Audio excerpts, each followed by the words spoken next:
Bagi para penonton sekalian yang memelihara reptil tentunya pasti mengenal retik. Jenis ular ini lebih dikenal sebagai retik atau sanca kembang. Retik termasuk ke dalam keluarga piton. Seluruh keluarga besar piton tidak memiliki bisa. Mereka membunuh mangsa dengan cara melilit tubuh mangsanya sampai kehabisan nafas. Sebelum lanjut nonton, saya sarankan kalian untuk subscribe channel ini dan nyalakan loncengnya agar kalian tidak ketinggalan video terbaru dari channel ini. Retik tercatat sebagai ular terbesar di dunia. Panjang rata-rata retik dewasa adalah 5-7 meter. Dengan ukuran sebesar itu, retik dapat membunuh orang dewasa sendirian dengan belitannya. Retik seringkali dijumpai oleh masyarakat.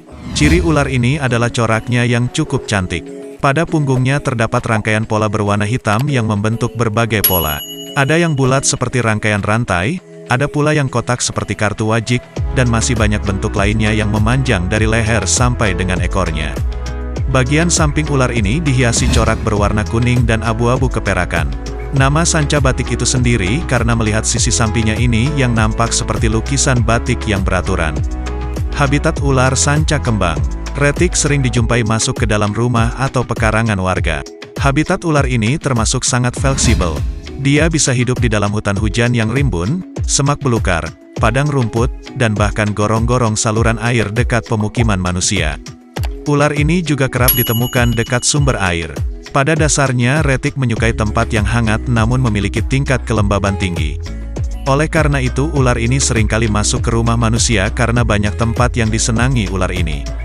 Karakter ular sanca kembang. Ular ini sangat tidak dianjurkan untuk mereka yang baru memulai memelihara reptil.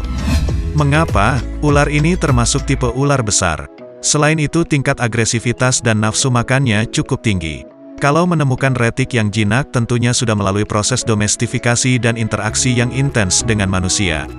Retik merupakan ular yang mengandalkan kekuatan lilitan dan rahangnya yang sangat kuat. Untuk ular yang diperoleh hasil tangkapan biasanya akan menjadi sangat galak. Selain itu biasanya cenderung untuk mogok makan dalam jangka waktu yang cukup lama. Kandang ular sanca kembang. Retik termasuk ular yang hidup di atas permukaan tanah, terestrial. Kandang yang pas adalah berbentuk meluas dan melebar, bukan meninggi. Kandang yang baik adalah si ular dapat merentangkan tubuhnya minimal 2/3 tubuhnya.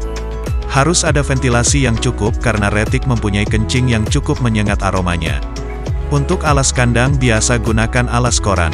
Ada juga yang menggunakan serpihan kayu atau serutan kayu. Kandang yang digunakan dapat dibuat sendiri atau membeli jadi. Namun demi kepraktisan, kebanyakan hobiis menggunakan kontainer box yang dilubangi sisinya dengan solder untuk lubang nafas dan ventilasi. Makanan ular sanca kembang. Retik termasuk pemakan segala, mulai dari tikus, kelinci, marmut, ayam, bahkan daging sapi pun bisa jadi menu makannya. Nafsu makan retik termasuk nomor 1 jika dibanding dengan ular lain. Maka tak jarang retik dijuluki tong sampah yang berarti bisa masuk apa saja ke perutnya.